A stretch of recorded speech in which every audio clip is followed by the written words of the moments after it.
భగవతి శరణం. శ్రీదేవి భాగవతం. రచన సుబ్రహ్మణ్యం పిళ్ళై గిరిధరన్ గారు. వ్యాఖ్యానము శ్రీమతి మిట్టా లక్ష్మి. గాయత్రి మంత్ర విశిష్ట. గాయత్రి ప్రాణాగ్నిహోత్ర విధానము. ఈ విధానం పఠించువారు జనన మరణ జర రోగముల నుండి ముక్తులగుదురు. 21 తరముల వారిని ముక్తులను చేయును. హృదయ కమలమును అరణిగా, మనస్సును మందనపు కర్రగా, వాయువును త్రాడుగా భావించవలను. ప్రాణరూప అగ్నియందు ఆహుతిని వేయవలను. ప్రాణాగ్ని కొరకు ఆహుతులను సమర్పించవలను. మొదట ఓంను, చివర స్వాహా శబ్దంను ఉచ్చరించవలను.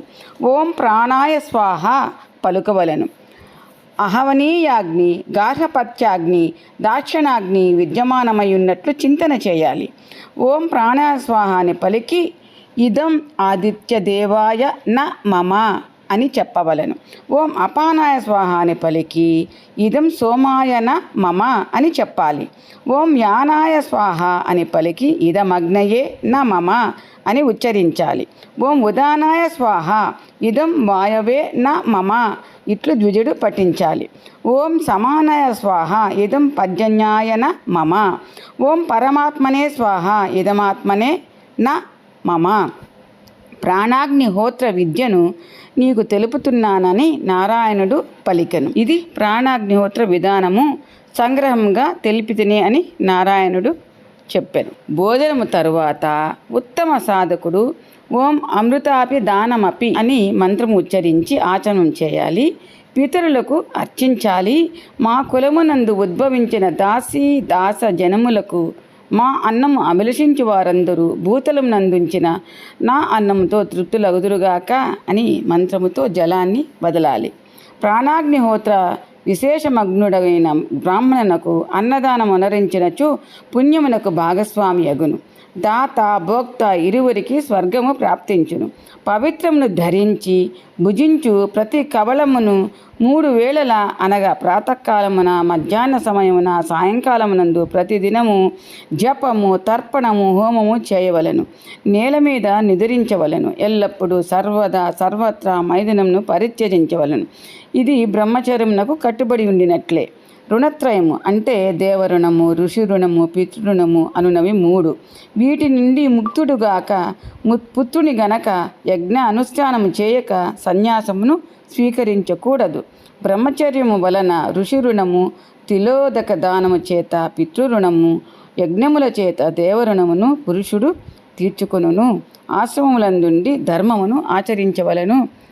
చాంద్రాయణాది వ్రతములు చేయువారు శృతులకు విరుద్ధముగా వ్యవహరించుట, రాత్రులందు వైదిక మంత్రములను జపించరాదు. దైవ పూజలు, స్తుతులు, శాస్త్రావలోకనము, నేల మీద శయనించుట, బ్రహ్మచర్య నియమం పాటించుట, మౌనం వహించుట, 3 సార్లు స్నానము చేయుట, నీచకర్మలు పరిత్యజించుట, పూజలు, దానము, స్తుతి, కీర్తనలు నిత్యము అతని వలన జరుగుచుండవలను. గురువుపై దేవతలపై విశ్వాసముంచవలను. పరమసిద్ధిని ప్రసాదించు 12 ధర్మములు. ప్రతిదినము సూర్యునికి అభిముఖంగా సావిత్రిని జపించవలను. సకల కర్మలను దైవమునకు సమర్పించవలను. పురశ్చరణ నియమము పాటించవలను. జప హోమ తపస్సును చేయుచు ప్రాణుల మీద దయ చూపవలను. తపమనరించు పురుషుని సకల కర్మలు సిద్ధించును. శాంతి కర్మల అన్నిటికీ పురశ్చరణ చేసి ప్రారంభించవలను. ద్విజుడు మొదట ప్రాజాపత్యము, శిరోమండనము, గడ్డమును చేసుకొనవలను. గోలు తీయించి పవిత్రుడు కావలను. రాత్రి పగలు సంపూర్ణ ధ్యానముంచవలను. వాక్కు మీద అధికారము, సత్యము పలుకవలను. పవిత్ర మంత్రములను, వ్యాహృతులను జపించవలను. గాయత్రి 3 రుక్కులు ఓంకారము చేర్చి ఆపోహిష్ట పునంత్యం అపోహిష్ట పునంత్యః అపోహిష్ట పునంత్యః స్వస్తి మత్యశ్చ పావమాన్య. ఇవి కూడా పవిత్ర మంత్రములు. శాంతి కొరకు 1000 సార్లు ఓంకారమును, త్రిపద గాయత్రిని జపించాలి. ఆచార్యులకు, ఋషులకు, వేదములకు, దేవతలకు జలముతో తర్పణ మొదలాలి. తల్లిదండ్రులను ద్వేషించు వారితో వార్తాలాపము చేయరాదు. ప్రాజాపత్య కృత్యము తప్త కృత్య వ్రతము చేయుట వలన సకల పాపములు భస్మమగును. 3 దినములు ప్రాతకాలమున 3 దినములు సాయంకాలమున 3 దినములు అప్రయత్నంగా లభించు భోజనము చేయవలను. 3 దినములు ఉపవాసం ఉండవలను. ఇట్లు ప్రాజాపత్య వ్రతము వనరించాలి. శాంతాపన వ్రత స్వరూపము. మొదటి దినమున గోమూత్రమును, గోమయమును, గోవు పాలను, పెరుగును, నెయ్యిని, కుశోదకమును కలిపి తాగవలను. 2వ దినము ఉపవాసం అనరించవలను. ఇట్లు 2 రాత్రులు కృత్య శాంతాపన వ్రతాలు పూర్తి అయినదని భావించాలి. కృత్యవ్రతము అంటే 3 దినముల వరకు ఒక్కొక్క కవలము 3 దినముల వరకు 2 కవళములు 3 దినముల వరకు 3 కవళములు తినుచు ఉపవాసం ఉండవలను. ఇట్లు ద్విజుడు కృత్యవ్రతము చేయవలను. 12 దినములు ఉపవాసం ఉండవలను. ఇలా చేసినచో సకల పాపములు నశించును. చాంద్రాయణ వ్రత విధానము. కృష్ణపక్షమునందు ఒక్కొక్క కబళము తక్కువ చేసి, శుక్లపక్షమున ఒక్కొక్క గ్రాసము ఎక్కువ చేసి అమావాస్య ఏమియూ తినరాదు. ఈ చాంద్రాయణ వ్రతమునందు త్రికాల స్నానమాచరించుట నియమం కలదు. గాయత్రి పురశ్చరణంతో సకల కోరికలు సిద్ధించును. పాపములను పెకలింపజేయు ఈ గాయత్రి ఉపాసన శుద్ధి కొరకు వ్రతము ఆచరించవలను. గోపనీయమైన శృతుల సారమైన దీనిని సాధారణ మానవునకు తెలుపరాదు. శాంతి కొరకు గాయత్రి మంత్రము. నారాయణుడు నారదునితో గాయత్రి శాంతి కోసం ఏమేమి చేయవలనో చెప్పుట పూనుకొనెను. గాయత్రిని జపించు ద్విజుడు హవనము చేసిన భౌతిక రోగములు నశించి గ్రహశాంతికి జపహోమముల తరువాత దోసలియందు నీటిని ఉంచుకుని సూర్య భగవానునకు తర్పణమివ్వవలను. మోకాలు లోతు నీటి యందు గాయత్రిని జపించిన పురుషుడు సకల దోషముల నుండి ముక్తుడగను. కంఠం వరకు నీటి యందు మునిగి జపము చేసినచో ప్రాణాంతక భయము తొలగును.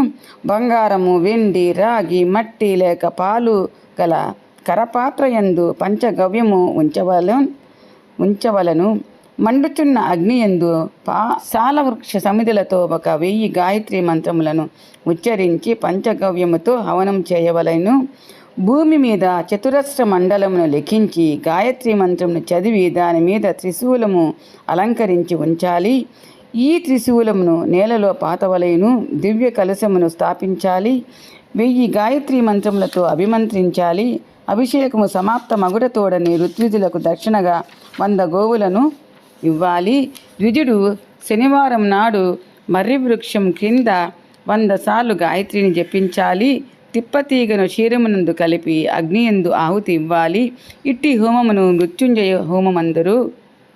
మట్టి పెళ్లను 100 సార్లు గాయత్రితో అభిమంత్రించి దానిని ఏ దిశకు విసిరినా ఆ దిశ నుండి అతనికి అగ్ని భయము, గాలి భయము, దొంగల భయము ఉండదు. గాయత్రిని జపించి దర్భలతో ఎవరికైనా తాకించిన విషభయము తొలగిపోవును. మౌనముగా ఉండి అన్న పానీయములు స్వీకరించకుండా నిరాహారి అయి 3 రాత్రులు జపము చేసినచో యమపాసము నుండి ముక్తుడగును. 1 సంవత్సరము జపం చేసిన ఋషి అగును. 2 సంవత్సరములు చేసిన పలుకు తప్పక అయి తీరును. 3 సంవత్సరములు జపించిన త్రికాల దర్శియగును. 4 సంవత్సరములు జపించిన సూర్యుడు ప్రత్యక్షమగును. 5 సంవత్సరములు జపించిన అణిమాది సిద్ధులు ప్రాప్తించును. 6 సంవత్సరములు జపించిన తనకిష్టమైన రూపం పొందవచ్చును. 7 సంవత్సరములు జపించిన దైవత్వము, 9 సంవత్సరములు జపించిన మనుత్వము పొందును. 10 సంవత్సరములకు ఇంద్ర పదవి, 11 సంవత్సరములకు ప్రజాపతి, 12 సంవత్సరములకు బ్రహ్మపదము పొందు యోగ్యతల కలిగించును. ఆచారవంతుడైన పురుషుడు ఎల్లవేళలా ధన్యుడగుట సత్యము. మానవునకు సుఖము సులభమగును. గాయత్రి చాలా ప్రాముఖ్యత వహించినది. నారదుడు ప్రభు సదాచార విధానము భగవతి యొక్క అమృతగాథను చాంద్రాయణ వ్రతములు తెలిపితిరి. గాయత్రి యొక్క 24 వర్ణములను, ఋషులను, ఛందస్సులను, వాటి దేవతలను తెలుపమని కోరెను.